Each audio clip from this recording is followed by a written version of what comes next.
Hello students, how are you all? I hope you all are fine. In today's English class, we are going to read a poem, A Legend of the Northland. This poem has been written by Fob Carey. Now this poem is written in a ballad form. Now first we should know what is a ballad form. A ballad is a song narrating a story in short stanzas. We'll see in this poem that there are many stanzas and these stanzas are exactly going to narrate a story. Now such stories which are being narrated in the form of short stanzas, those are called ballads. Now ballads are a part of folk culture or popular culture and are passed on orally from one generation to the next. Now an important thing about ballads is that such stories are passed on from one generation to another in oral form. Now let's move further and read the poem. Let's start enjoying this poem. This poem narrates the legend of an old lady who angered Saint Peter because of her greed. Now through the poem we are going to read a story in which there is a lady who is a greedy one, and just because of her greed she made Saint Peter very angry. Now what happens in the poem next we will see now. Away, away in the Northland, where the hours of the day are few, and the nights are so long in winter that they cannot sleep them through. Now we see the place here being described is Northland, the place which has got too much of snow. Now as it is winter season, we see here the days are shorter and the nights are a bit longer. Nights are that longer that it is not easy to sleep. Where they harness the swift reindeer to the sledges when it snows, and the children look like bear's cub in their funny furry clothes. Now we see here that the reindeer are moving using the sledges. They are using sledges to move from one place to another on the snow, and the children can be seen in their funny and furry clothes.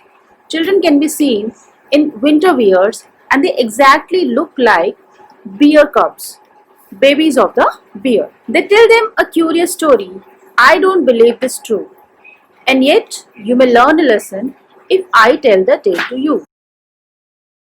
Now we see such stories has been told to these kids for many years. But poet believes that this is not true. Rather, poet says that if you are going to adapt this story, the poet says, if I tell you this story, then you are going to something or the other from this story. Once when the good Saint Peter lived in the world below and walked about preaching just as he did, you know. Now this story begins with a preacher who is Saint Peter traveling round the world, and he is preaching good things to the people. He came to the door of a cottage in traveling round the earth, where a little woman was making and baking them on the hearth.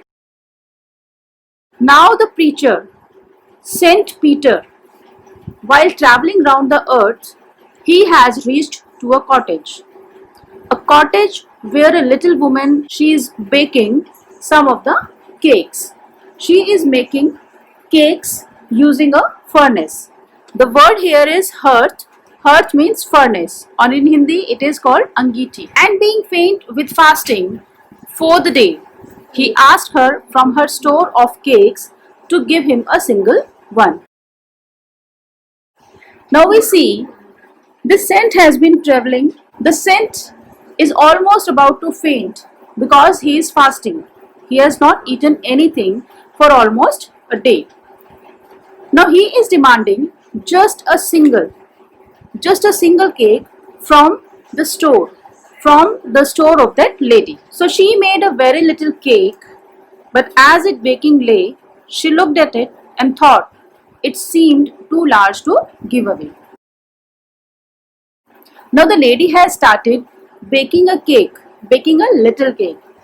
Now once the cake is cooked, it has become a bit fluffy and now the lady is feeling that it is too large to give away. This shows that this lady is a bit greedy one.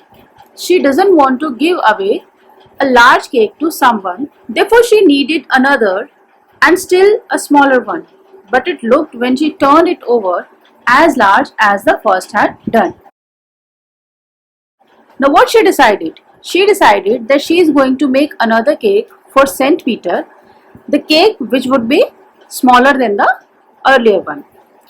Now she kneaded again. She prepared the dough again. She made a cake for the Saint Peter. Now once this cake is also done, she realized that this is also a bigger one. And as we have already seen that she doesn't want to give away a cake. Then she took a tiny scrap of dough and rolled it flat and baked it thin as a wafer. But she couldn't part with that. Now she again could not part with her cake. She kept her cake with herself and again decided that she is going to make another cake, a smaller one, so that she won't feel bad. Now she had again rolled and she has rolled that much that the cake is now going to be like a wafer. She even doesn't want to give away that much of cake also. She could not part with even that. The phrase part with here means to separate. She doesn't want to be separate that also. She doesn't want to give away that much of cake also to the Saint Peter. For she said, my cakes that seem too small when I eat of them myself are yet too large to give away.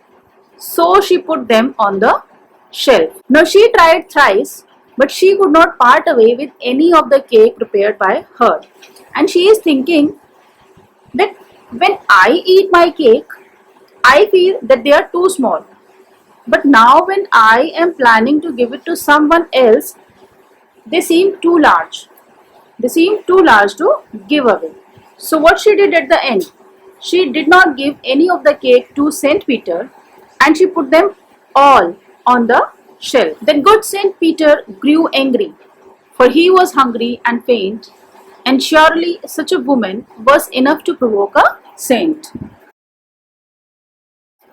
Now all these activities, whatever that lady has done, that actually provoked that saint. All this made Saint Peter angry because Saint Peter was already very hungry.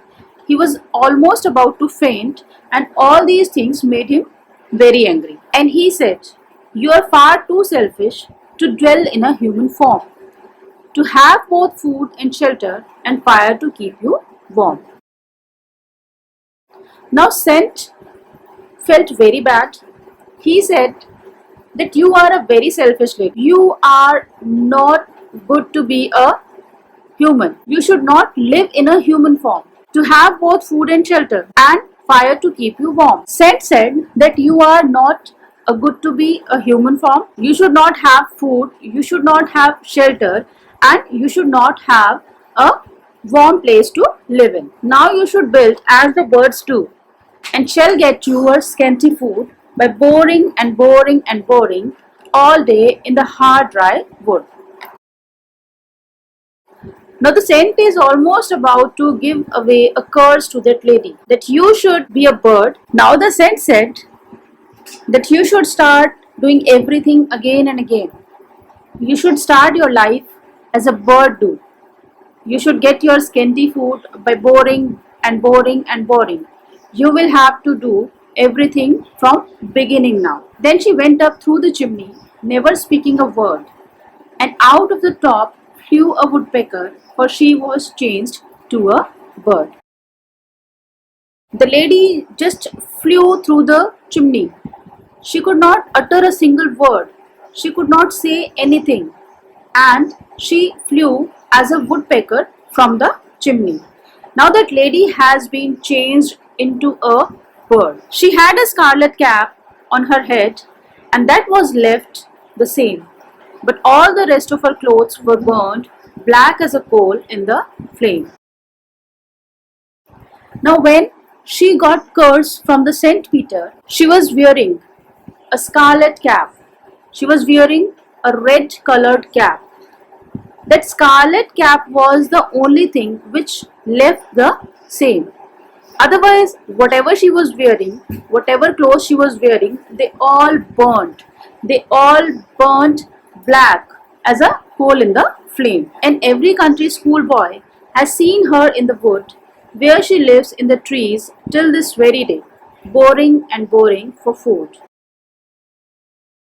Now we see here that every country schoolboy means every school boy from that village had seen her in the wood, means that every schoolboy has heard this story about this lady, and the lady who has now turned into a bird could be seen by every child there, because every child has heard that story. Okay, this is how we come to the end of this poem.